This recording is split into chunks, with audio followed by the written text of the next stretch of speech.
اعوذ باللہ من الشیطان الرجیم، بسم اللہ الرحمن الرحیم۔ نماز نبوی کے اندر آج ہم دیکھیں گے عورتوں اور مردوں کی نماز۔ عورتوں اور مردوں کی نماز میں کیا فرق ہے؟ رسول اللہ صلی اللہ علیہ وسلم نے فرمایا، نماز اسی طرح پڑھو جس طرح تم مجھے نماز پڑھتے ہوئے دیکھتے ہو، یعنی کہ ہو بہو میرے طریقے کے مطابق سب عورتیں اور سب مرد نماز پڑھیں۔ پھر اپنی طرف سے یہ حکم لگانا کہ عورتیں کندھوں تک ہاتھ اٹھائیں، مرد کانوں تک، عورتیں سینے پہ ہاتھ رکھیں، مرد زیر ناف ہاتھ رکھیں، عورتیں سجدہ کرتے وقت زمین پہ کوئی اور حیت اختیار کریں اور مرد کوئی اور۔ یہ چیزیں دین میں مداخلت ہیں۔ یاد رکھیں کہ تقریب تحریمہ سے شروع کر کے جب ہم السلام علیکم ورحمۃ اللہ کہنے تک عورتوں اور مردوں کے لیے ایک ہی شکل کی نماز ہے۔ سب کا قیام، رکوع، قومہ، سجدہ، پھر جلسہ استراحت، قعدہ اور ہر مقام پر پڑھنے کی دعائیں سیم ہیں۔ رسول اللہ صلی اللہ علیہ وسلم نے مرد اور عورت کی نماز کے طریقے میں کوئی فرق نہیں بتایا۔ ابو ہریرہ روایت کرتے ہیں کہ رسول اللہ صلی اللہ علیہ وسلم تکبیر اولیٰ اور قرات کے درمیان کچھ دیر چپ رہتے تھے۔ بس میں نے کہا کہ میرے ماں باپ آپ پر قربان، اے اللہ کے رسول صلی اللہ علیہ وسلم، آپ تکبیر اور قرات کے درمیان خاموش رہ کے کیا پڑھتے ہیں؟ تو آپ صلی اللہ علیہ وسلم نے فرمایا، میں یہ پڑھتا ہوں۔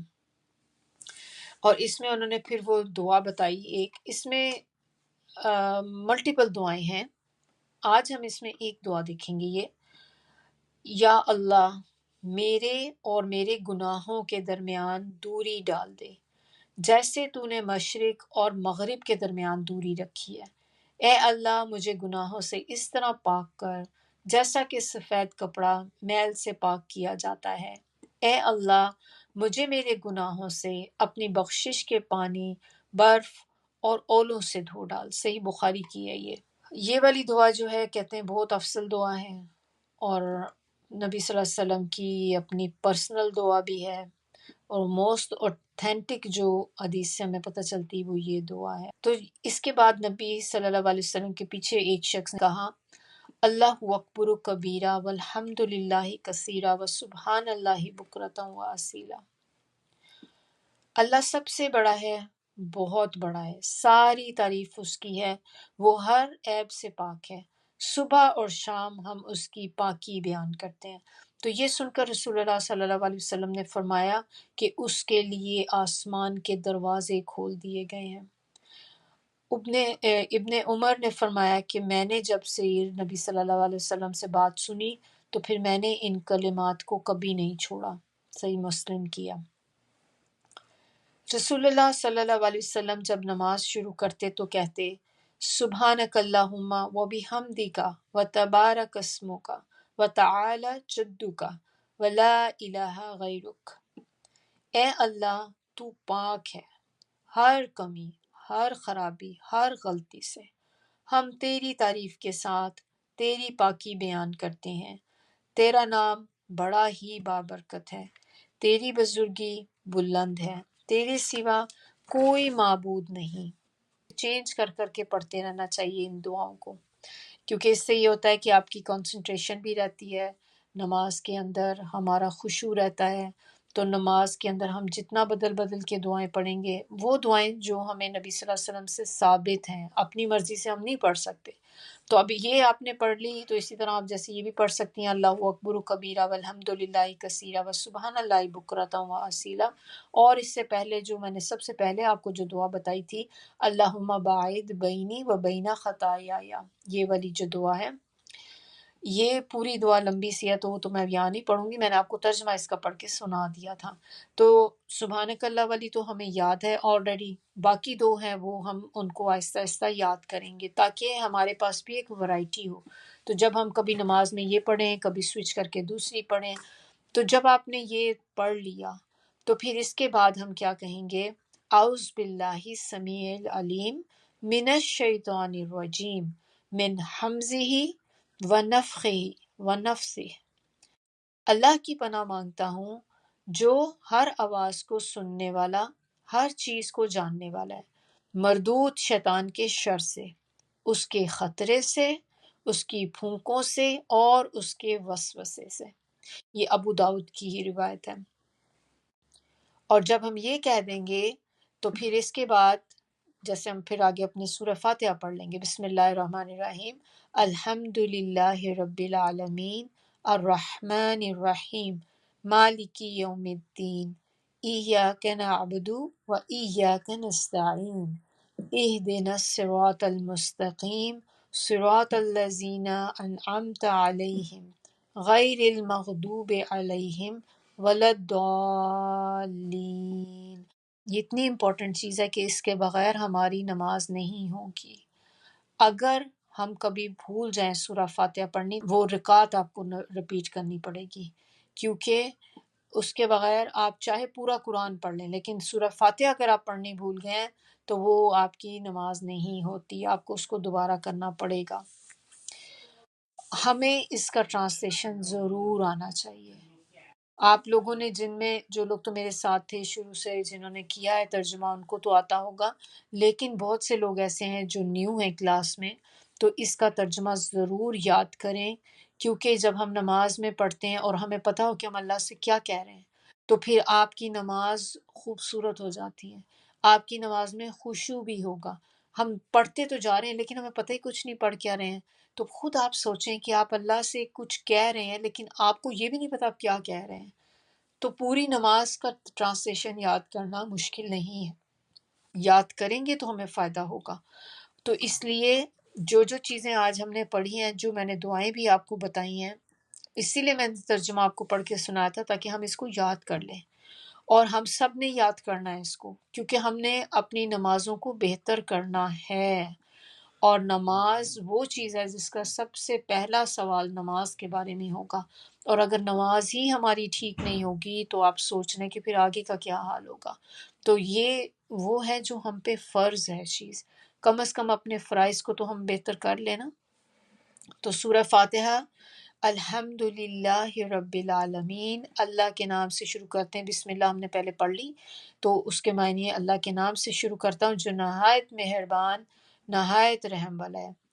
پھر الحمد کہتے ہیں تعریف کو، کس کے لیے؟ للہ. تو ساری تعریف اللہ کے لیے جو تمام مخلوقات کا رب ہے، اس لیے تعریف ہے اس کی، کیونکہ وہ رب ہے تمام عالم کا. الرحمن الرحیم، بے حد رحم کرنے والا اور بے حد مہربان ہے.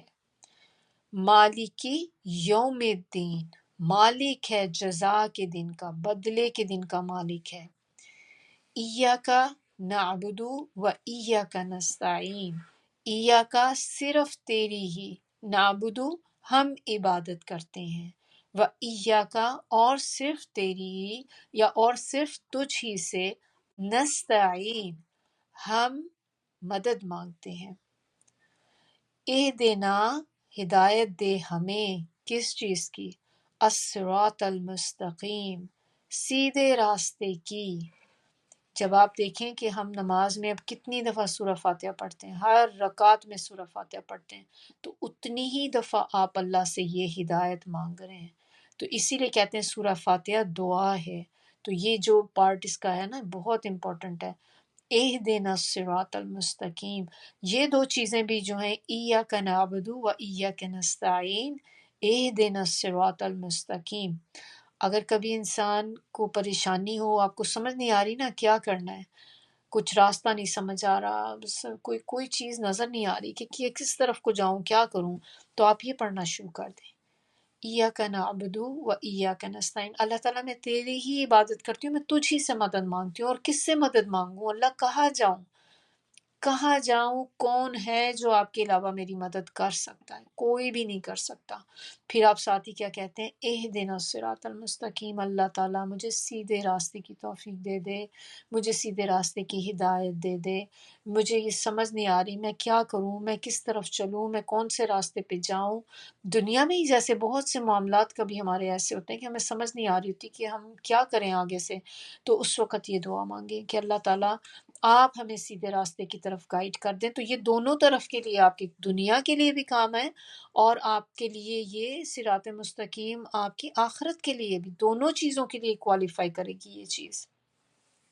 پھر اس کے بعد ہم اللہ سے کیا کہتے ہیں کہ صراط اللہ زینہ، راستہ ان لوگوں کا، ہم نے پیچھے راستہ مانگا ہے نا اللہ تعالیٰ سے، صراط مستقیم، کہ اللہ تعالیٰ سیدھے راستے پر چلا دے، ان لوگوں کے راستے پر جن پر انعمت، آپ نے انعام کیا اپنا، اور یہ وہ لوگ نہیں کہ جن کے اوپر اللہ تعالیٰ آپ غضبناک ہوئے، غیر المغضوب علیہم ولدالین، کہ ہم نے ایک تو کہا کہ اللہ تعالیٰ جن پہ آپ نے انعام کیا ان کے راستے پر چلا دے، ان کے راستے پر نہ چلا جن پر آپ کا غضب ہوا، اور جو گمراہ ہوئے اس راستے پر نہ چلانا ہمیں۔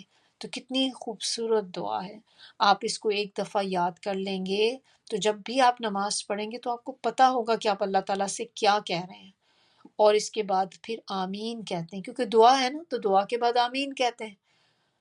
اور رہی بات، اب اس میں یہ بھی ایک آ جاتی ہے کہ غیر اللہ سے مدد مانگنے کا، کئی لوگوں کو یہ بھی ایک ہوتا ہے طریقہ غیر اللہ سے مدد مانگنا، تو اب اس کے بارے میں کچھ چیزیں ہمیں یہاں پر بتائی جا رہی ہیں، وہ بھی تھوڑا سا دیکھ لیتے ہیں۔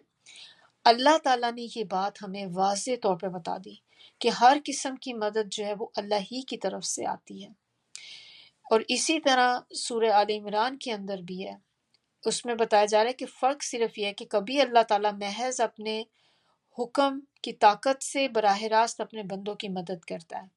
تمام معجزات اور کرامات جو ہیں وہ اس کی ایک واضح مثال ہیں اللہ تعالیٰ کی، اور کبھی مخلوق کو اسباب اور توفیق سے نوازتا ہے تو وہ ایک دوسرے کی مدد کرتی ہیں۔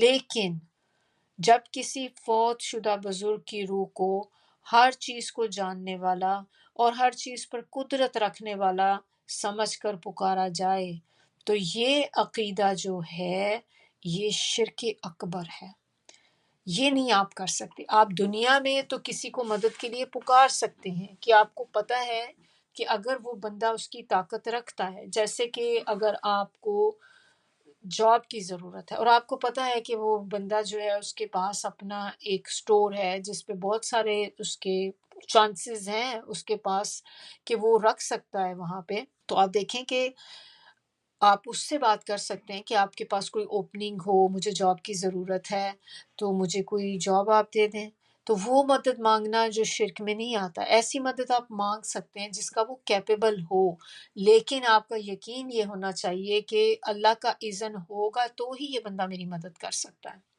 لیکن کسی جو بندہ فوت ہو گیا ہے اس سے کیا مدد مانگ سکتے ہیں؟ یہ ہوتا نا مزاروں پر جانا، مزاروں پر جا کر وہاں جا کر دعائیں مانگنا اپنی، کہیں نہ کہیں دماغ میں یہ چیز ہوتی ہے کہ یہ اتنے پہنچے ہوئے بزرگ ہیں کہ میں اب ان کے دربار پہ آ کر جب ہم دعا مانگیں گے تو قبول ہو جائے گی، شاید یہ آگے اللہ سے سفارش کریں گے ہماری۔ یہ عقیدہ غلط ہے، وہ تو اس وقت خود مجبور ہیں، قبر کے اندر پڑے ہیں کہ جو خود اب اللہ کے محتاج ہیں اس وقت، اور اللہ ہی کو پتہ ہے کہ کون اللہ کے ہاں مقبول ہے اور کون نہیں ہے۔ تو ایسے جو فوت شدہ لوگ ہیں ان کو نہ ہم یہ عقیدہ رکھ سکتے ہیں کہ ان کو بھی باتوں کی خبر ہوتی ہے، یہ بھی جانتے ہیں غائب کا علم۔ غائب کا علم تو نبی صلی اللہ علیہ وسلم کو بھی نہیں تھا، کسی نبی کو نہیں تھا، تو پھر لوگوں کو کیسے ہو سکتا ہے؟ ایسا سوچنا، ایسا کرنا شرک اکبر کے اندر آ جاتی ہے۔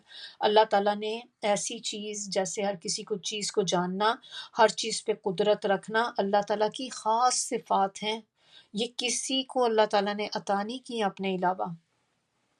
صرف اسی غیر اللہ سے مدد مانگی جائے جس سے مدد مانگنے کا اللہ نے حکم دیا ہے، جیسے کہ اللہ تعالیٰ نے دنیا کے زندہ انسانوں کو نیکی کے کاموں میں ایک دوسرے سے مدد لینے اور ایک دوسرے کے کام آنے کا حکم دیا، مگر انسانوں کو یہ حکم نہیں دیا گیا کہ وہ جنوں یا روحوں سے مدد طلب کریں۔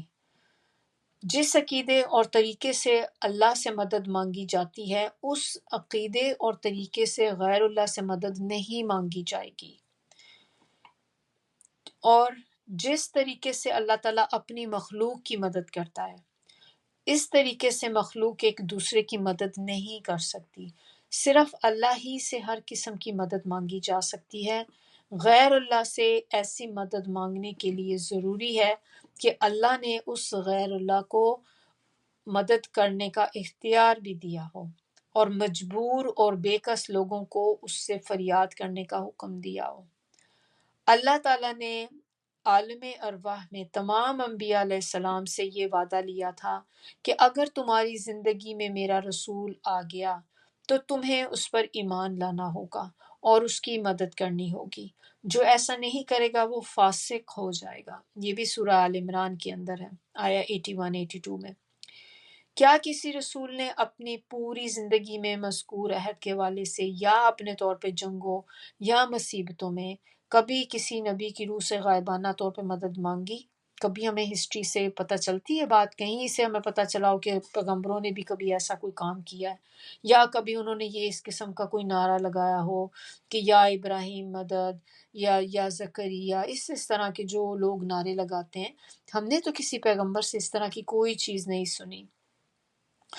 اب اس میں پھر سوال ایک پیدا ہوتا ہے کہ کیا کسی صاحب قبر یا بزرگ کی روح کو اللہ تعالیٰ نے اہل دنیا کا نگران بنایا ہے، اسے مخلوقات کی دعائیں سننے کا اختیار دیا ہے، اور کیا اہل دنیا کو اس سے مدد مانگنے کا حکم دیا ہے؟ تو صحابہ کرام نے آپ صلی اللہ علیہ وسلم کو دیکھے بغیر یا آپ سے ملاقات کیے بغیر کبھی یا رسول اللہ کہا؟ ان کی تدفین کے بعد انہیں اپنا نگران، عالم الغیب، حاضر ناظر اور مختار کل سمجھ کر ان کے حضور اپنی فریاد پیش کی۔ تو کیا خیر القرون میں کوئی مزار تھا جہاں نبی اکرم صلی اللہ علیہ وسلم، صحابہ کرام، تابعین، تبع تابعین ہر سال عرس کے لیے، زیارت کے لیے قافلہ در قافلہ پہنچتے ہوں؟ تو دراصل وسیلے کے اس مصنوعی تصور نے بندے کی عاجزی اور انکساری اور بندگی کو خالق اور مخلوق کے درمیان تقسیم کر دیا، اور یہ چیز اللہ کے ہاں ایک ناقابل معافی جرم ہے۔ اللہ تعالیٰ ہم سب کو ہدایت فرمائے۔ انس رضی اللہ فرماتے ہیں کہ رسول اللہ صلی اللہ علیہ وسلم ابو بکر صدیق رضی اللہ اور عمر فاروق رضی اللہ قرات الحمدللہ رب العالمین سے شروع کرتے تھے۔ بخاری کی حدیث ہے یہ۔ انس رضی اللہ کہتے ہیں کہ میں نے رسول اللہ صلی اللہ علیہ وسلم، ابو بکر، عمر اور عثمان رضی اللہ کے پیچھے نماز پڑھی۔ وہ سورہ فاتحہ سے پہلے یا بعد میں بلند آواز سے بسم اللہ الرحمن نہیں پڑھتے تھے۔ بسم اللہ الرحمن الرحیم ہم پڑھتے ہیں نا، وہ نہیں اونچا پڑھتے تھے، باقی سورہ جو تھی وہ پھر جیسے اونچی پڑھتے تھے۔ آپ بسم اللہ الرحمن الرحیم آہستہ پڑھتے تھے۔ اگر نماز میں جمائی آ جائے تو اس سے ضرور کوشش پوری کریں کہ آپ اس کو روکیں، نہ روکے تو پھر منہ پر ہاتھ رکھیں اور آواز بلند نہ کریں۔ بعض اوقات ہوتا ہے نا کچھ لوگ یوننگ کرتے ہیں تو پھر ساتھ میں اس کی آواز بھی آ رہی ہوتی ہے، تو آپ نے کوشش کرنی ہے جس حد تک آپ ممکن کوشش کریں کہ آپ اس کو روکیں۔ نماز اور سورہ فاتحہ۔ رسول اللہ صلی اللہ علیہ وسلم نے فرمایا جس شخص نے نماز میں سورہ فاتحہ نہیں پڑھی اس کی نماز نہیں ہوئی۔ اب اس حدیث سے پتہ چلتا ہے کہ جو شخص بھی نماز میں اکیلا ہو، چاہے وہ جماعت کے ساتھ ہو، امام ہو یا مقتدی ہو، مقیم ہو یا مسافر ہو، فرض نماز پڑھا ہو یا نوافل پڑھ رہا ہو، امام بلند آواز سے پڑھ رہا ہو یا آہستہ پڑھ رہا ہو، اگر وہ سورہ فاتحہ نہ پڑھے گا تو اس کی نماز نہیں ہوگی۔ عبادہ بن سامت سے روایت ہے کہ ہم نماز فجر میں رسول اللہ صلی اللہ علیہ وسلم کے پیچھے تھے، آپ نے قرآن پڑھا، بس آپ پر پڑھنا بھاری ہو گیا۔ جب نماز سے فارغ ہوئے تو فرمایا کہ شاید تم امام کے پیچھے پڑھتے تھے، یعنی کہ جو قرآن نبی صلی اللہ علیہ وسلم پڑھ رہے تھے تو وہ پیچھے ریپیٹ کر رہے تھے نا۔ تو ہم نے کہا کہ ہاں اے رسول اللہ، آپ نے فرمایا کہ سوائے فاتحہ کے اور کچھ نہ پڑھا کرو، کیونکہ اس شخص کی نماز نہیں ہوتی جو سورہ فاتحہ نہ پڑھے۔ یہ ابو داؤد کی اور ترمذی کی روایت ہے۔ ایک روایت میں یہ بھی ہے کہ نبی اکرم صلی اللہ علیہ وسلم نے فرمایا میں اپنے دل میں کہتا تھا کہ قرآن کا پڑھنا مجھ پہ دشوار کیوں ہو رہا ہے، پھر میں نے جان لیا کہ تمہارے پڑھنے کی وجہ سے دشوار ہوا، بس جب میں پکار کر پڑھوں، یعنی کہ جہری نماز جو ہوتی ہے نا جس میں اونچا پڑھا جاتا ہے، اگر میں اونچا پڑھوں تو پھر قرآن سے سورہ فاتحہ کے سوا کچھ بھی نہ پڑھو۔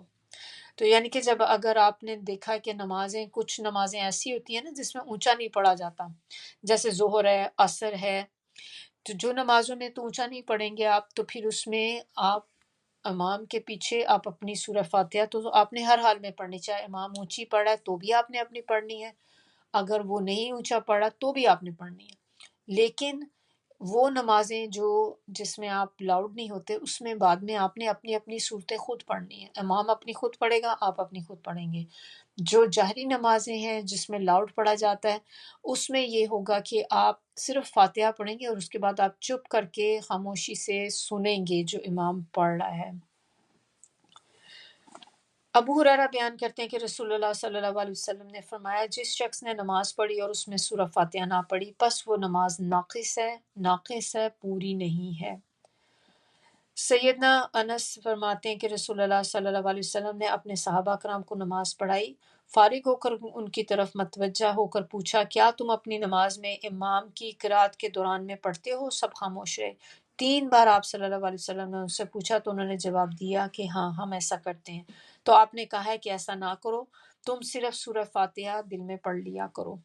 تو ان احادیث سے پھر ثابت ہوا کہ مقتدیوں کو امام کے پیچھے چاہے وہ بلند آواز سے قرات کرے یا آہستہ کرے، سورہ فاتحہ دل میں ضرور پڑھنی چاہیے۔ آمین کا مسئلہ، جب آپ اکیلے نماز پڑھ رہے ہوں تو آمین آہستہ کہیں، جب ظہر اور عصر امام کے پیچھے پڑھیں تو پھر بھی آہستہ ہی کہیں، لیکن جب آپ جہری نماز میں امام کے پیچھے ہوں تو جس وقت امام ولدالین کہے گا تو آپ کو اونچی آواز سے آمین کہنا چاہیے، بلکہ امام بھی سنت کی پیروی میں آمین پکار کے کہے، اور مقتدیوں کو امام کے آمین شروع کرنے کے بعد آمین کہنی چاہیے، یعنی کہ آمین کا آغاز امام پہلے کرے گا، اس کی آواز سنتے ہی تمام مقتدی حضرات بھی آمین کہیں گے، امام سے پہلے نہیں کہیں گے آپ۔ وائل بن حجر کہتے ہیں کہ میں نے سنا رسول اللہ صلی اللہ علیہ وسلم پڑھا، غیر المغضوب علیہم ولا الضالین، پھر آپ صلی اللہ علیہ وسلم نے بلند آواز سے آمین کہی۔